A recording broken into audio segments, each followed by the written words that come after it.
स्वागत करता हूं जैसे कक्षा 8 के सभी विद्यार्थियों का। और मैं उनके लिए एक सामाजिक विज्ञान अर्धवार्षिक परीक्षा 2025-26 का यहां से एक ऐसा पेपर लेके आ चुका हूं जो कि यहां से पेपर मार्केट का होने वाला है।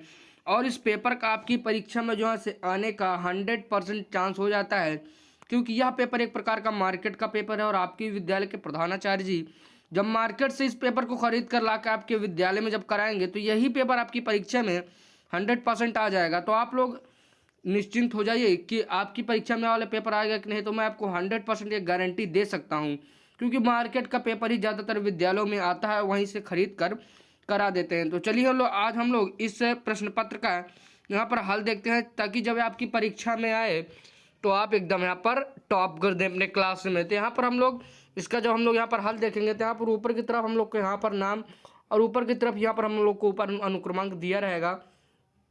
उसके बाद यहाँ से हम लोग समय यहाँ पर देखते हैं तो 3 घंटे दिया है। अब पूर्णांक यहाँ पर 70 का दिया है। और आप लोग यहाँ पर ऊपर की तरफ देख लीजिए, पेपर कोड है SS83। उसके बाद यहाँ से ये पूरी जानकारी दी हुई है।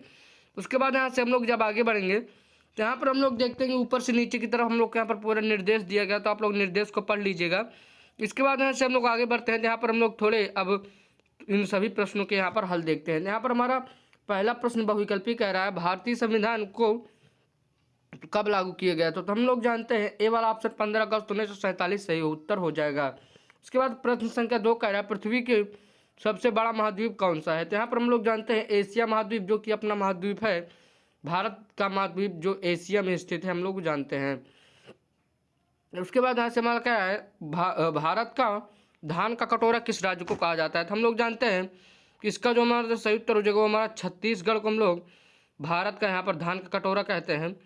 उसके बाद यहाँ से हम लोग आगे बढ़ेंगे तो प्रश्न संख्या 4 के आराम से जलवायु परिवर्तन का प्रमुख कारण यहाँ पर आपको बताना होगा। तो हम लोग जानते हैं कि उपरोक्त तो सभी प्रदूषण भी है, वनों की कटाई भी है और औद्योगिकरण भी यहाँ पर इसका यहाँ पर कारण हो जाता है। उसके बाद कह रहा है प्रश्न संख्या 5 कह रहा है, झांसी की रानी लक्ष्मीबाई की इस क्रांति से जुड़ी है। तो हम लोग जानते हैं कि यहाँ पर हमारा 1857 में जो क्रांति हुई थी वो रानी लक्ष्मीबाई इससे संबंध रखती हैं।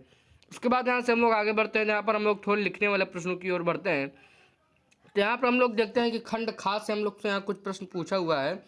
तो प्रश्न संख्या 6 से कह रहा है, संघीय शासन व्यवस्था से आप क्या समझते हैं? 7वां प्रश्न कह रहा है, भूगोल में अक्षांश रेखाएं क्या होती हैं? यहाँ पर आप लोग को इसको बताना होगा।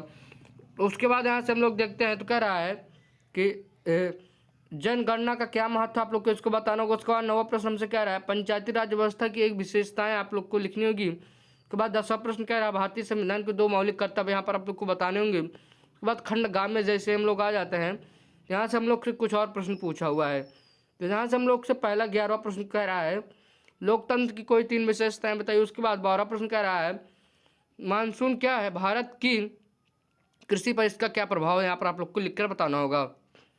उसके बाद प्रश्न संख्या यहाँ पर हमसे 13वां कह रहा है, 1857 की क्रांति के 2 कारण और परिणाम यहाँ पर आप लोग को लिखकर बताने होंगे। उसके बाद प्रश्न संख्या 14 हमसे कह रहा है, प्राकृतिक संसाधन नेचुरल रिसोर्सेज के यहाँ पर आप लोग को प्रकार बताने होंगे। उसके बाद 15 प्रश्न कह रहा है, केंद्र सरकार और राज्य सरकार में अंतर स्पष्ट करते हुए आप लोग को यहाँ पर उसके बारे में बताना होगा। उसके बाद कह रहा है आखिरी खंड घ कह रहा है, 16वां प्रश्न हमारा कह रहा है, भारतीय संविधान की विशेषताओं का वर्णन करिए। 17वां प्रश्न कह रहा है, संसदीय लोकतंत्र की कार्यप्रणाली को यहाँ पर आपको समझाने होंगे। उसके बाद 18वां प्रश्न कह रहा है, भारत में प्रमुख पर्वतीय क्षेत्रों एवं उनकी विशेषताएं यहाँ पर आपको बतानी होंगी। उसके बाद 19वां प्रश्न कह रहा है, भारत की स्वतंत्रता संग्राम में। उसके बाद यहाँ से हमारा 19वां आखिरी प्रश्न कह रहा है, भारत की स्वतंत्रता संग्राम में महात्मा गांधी का क्या योगदान है? आप लोग को वर्णन करके बताना होगा। तो मैं ऐसा करता हूँ कि अगर आप लोग चैनल पर पहली बार आएंगे तो चैनल को सब्सक्राइब करने के साथ साथ अपने दोस्तों तक जरूर शेयर करेंगे। तो चलिए मैं मिलूंगा एक और वीडियो में। लेकिन मैं आप लोग को बता दूंगा, अगर आप 9th से 12th तक के जाए जिस भी क्लास में जाएंगे आप लोग को ऐसा ही मॉडल पेपर कराया जाएगा। तो आप लोग हमारे चैनल को सब्सक्राइब कर लें, ताकि आप लोग को भी ऐसा ही पेपर मिलता रहे। तो चलिए मैं मिलूंगा एक और वीडियो में, लेकिन जाने से पहले आप लोग चैनल को सब्सक्राइब जरूर करिएगा।